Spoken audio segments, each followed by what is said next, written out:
Hey, what's up, you guys? It's Connor, and currently it is Hurricane Matthew in my hometown. So if you hear a lot of wind and rain, that's why, because I'm being hit by a hurricane. I'm also drinking because that's what you do when you're being hit by a hurricane.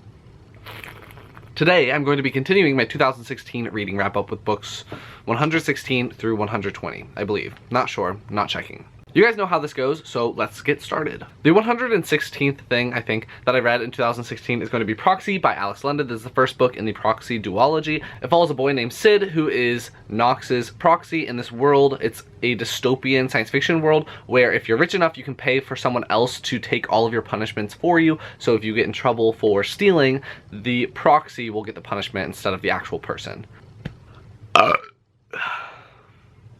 Excuse me. Sid is a proxy, and he's proxy for a boy named Nox. So obviously Sid doesn't really like his situation. He's trying to get out of it, and he ends up having to run away with Nox when they find something out about their society. It's an LGBT young adult science fiction duology, and so I read this partially for Diversathon. I ended up really enjoying this book. I gave it 4 stars out of 5 stars. I thought that Sid was very realistic in the way that he thought about his situation, the way that he went about dealing with things that he had to deal with, and his reaction to different situations was very realistic. So I really could connect to Sid in terms of how freaked out you should be in this environment. I don't think it's the best thing ever that's ever been written, but I really enjoyed the ride. I had a really fun time while reading this book, and I didn't seem to be able to put it down, and so for that reason I ended up giving it 4 stars. I will be continuing with the duology and reading the second book here quite soon, so I'll let you guys know what my thoughts are on the complete duology when I finish it. The next book I read is ThreeBody Problem. I have such a hard time with this title, it is insane. The next book I read is the ThreeBody Problem trilogy by Cixin, translated by... not trilogy, oh my gosh. The next book I read is the ThreeBody Problem by Cixin Liu, or Liu Cixin. This one is translated by Kin Liu. It's the first book in the ThreeBody Problem trilogy. It also has another name, but I can't remember what that one is called. This is a hard science fiction novel that follows a researcher, a science researcher, a physics researcher, when he gets involved with finding out what has happened to cause a string of suicides that have to do with intellectual people. So professors and people like that, and people that are the tops of research and everything, there have been a lot of people within that community that have committed suicide, and so he's on a mission to figure out what that is, and he finds out that it has something to do with this game called the ThreeBody Problem. I did a non-spoiler book review for this, so I will leave that up in the card symbol and down below, and you can check that out if you want to, but I did really enjoy it. It's a lot slower of a read, but if you're really wanting to get into physics heavy science fiction, I think you'll really enjoy this. It also has a lot of Chinese elements because it was originally written in Chinese and then it was translated into English, and so I really liked seeing all of those different Chinese elements, so I also ended up reading this for Diversathon. The next book I read is The Emperor of Mechania by John Flanagan. This is the 10th book in the Ranger's Apprentice series. I can't say too much about the plot, obviously, because it's the 10th book in a series, and I don't want to give away who's still alive, who's not alive, who's still in the picture, that kind of stuff. I will say that the series follows a bunch of different characters within this kingdom that is very similar to how medieval England would have been. And in this book, obviously, there is some Japanese elements, I believe, but I really enjoyed this one. I ended up giving it 4 stars. These books are just so fun. They go all over the place, which is typical for middle grade fantasy, but I really like the fact that he's involved all of these different ancient cultures. I think that is really interesting. It's a really cool way to teach children and middle grade readers and people in general that these basics of these different cultures that were around way back when. I also find the characters in this series to be extremely funny. They have a lot of little glances or little one-liners or things that they say under their breath that are just very funny to me, and so I have been really enjoying them. I will be continuing with the series.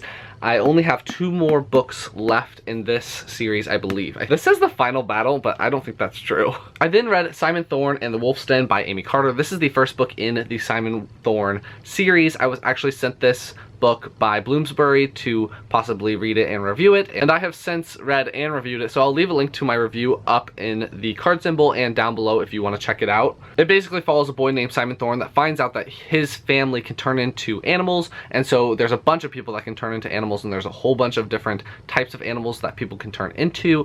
They're called animalgams, and each animalgam is underneath a specific kingdom. There's 5 different Animalgam kingdoms. At the beginning of the book, he gets sucked into this world that he didn't know existed, the Animalgam world, and he has to figure out who to trust, and also save his mom from rats. I really enjoyed this book. I really liked the fast-paced nature and the mystery of who can he trust, who can he not trust. I think that Aimee Carter did a really good job of not having it so one-sided that you really know who he should trust. And so I really enjoyed reading those elements, and I'm really excited to see where the story will go in the future.